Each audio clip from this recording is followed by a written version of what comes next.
New year resolution ಫಸ್ಟಿಗೆ ಚಟ ಬಿಟ್ಬಿಡು. ಚಟ ಬಿಡ್ಬೇಕು. ಯಾ ಚಟ ಬಿಡವ? ಯಾರಿಗೆ? ನಿನಗಲೇ ಯಾ ಚಟ ಬಿಡವ? ನಾ ಏನ್ ಚಟ ಮಾಡ್ತೇನೆ? ನೀ ಸುಳ ಮಗನ, ನೀ ಚಟ ಮಾಡಂಗಿಲ್ಲ. 24 ತಾಸು ಕುಡಿತಾನಲ್ಲೇ ಚಟ ನಿನಗ್ ಮಾಡ್ತೈತಿ. ಯಾವ್ದು ಬಿಡ್ತಿ ಹೇಳ ಮುಚ್ಕೊಂಡ? ಸಿಗರೇಟ್ ಬಿಡ್ತೇನೆ ನಾನು. ಸಿಗರೇಟ್ ನೀ ಏನ್ ಬಿಡವ? ನಾ ಸರಿ. ಎಸ್ ಸರಿ ಸರಿ. 4ನೇ ತಾರೀಕು ಅಂದ್ರೆ ಬಿಟ್ಬಿಡು.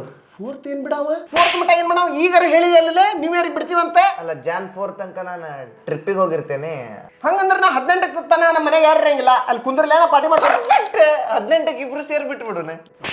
ಈಗಾರ ಚಲೋ ಮಾಡಿ ಪ್ಲಾನ್ ಮಾಡಿ ಮಾತಾಡಂತೀವಿ. ಮಾತಿಲ್ಲಿ ಮುಟ್ಟು ಒಳಗೆ ಚೇಂಜ್ ಮಾಡಿದಲ್ಲೇ ಹೇಳಿದೆ. ಎಷ್ಟನೇ ತಾರೀಕೆ? 18. ಚೇಂಜ್ ಮಾಡ್ತಿಲ್ಲ. ಈಗ 4th ಅನ್ಲಿಲ್ಲ ನೀನು. ಆಯ್ತಾಯ್ತು, ಯಾವ್ದು ಬೇಡ. 2ನೇ ತಾರೀಕಿಗೆ ಬಿಟ್ಬಿಡು. ಸೆಕೆಂಡ್ ಇಲ್ಲ, ಲಾಸ್ಟ್ ಇಲ್ಲ ಮಗ. ಲಾಸ್ಟ್ 2ನೇ ತಾರೀಕು ಬಿಡುದು. ಸೆಕೆಂಡ್ ಫೆಬ್ರವರಿಗೆ ಬಿಟ್ಟು ಬಿಡುದ. ಒಂದು ತಿಂಗಳು ಮುಂದೆ ಹಾಕಿದಿಲ್ಲ. ಈಗಾರ 18/4 ಏನು ಪುಟ ಅಂತವಲ್ಲ ತಲೆಯಾಗ. ಫೆಬ್ರವರಿ ಇದೈತ್ಲೆ ನಮ್ದು. ಇದು ಚಿಕ್ಕ ಎಲ್ಲ ಒಳಗೆ ಮಾತಾಡ್ಕೊಳ್ಳೋದ್ಲೆ ಹೊಳೆ ಮಗನ. ಹೊರಗಲ್ಲ, ಸುಳ್ಳು ಹೇಳ್ಬೇಕು ಹೊರಗೆ. ಅದು ಬರಂಗಿಲ್ಲ ಅಲ್ಲೇ. ನಿಮ್ಗೆ ಇವೆಲ್ಲ ನಡೆಯಂಗಿಲ್ಲ. ಇಷ್ಟೇ ಬೆಸ್ಟ್ ಐತ್ ನೋಡ್ರಿ. ಇದು ಏನಿದು? ಲೇ 2 ಬಿಯರ್, 1 OMR, 1 3 ಸಿಗರೇಟ್ ಎಲ್ಲ ಬಿಟ್ಟು ಬಿಡುದು. ಲೇ ಸುಳ ಮಗನ, ಇವನ್ನೆಲ್ಲ ತಗೊಂಬ ಕುಡಿದು ಪ್ಲಾನ್ ಹಾಕೋಣಂತೇವೆ.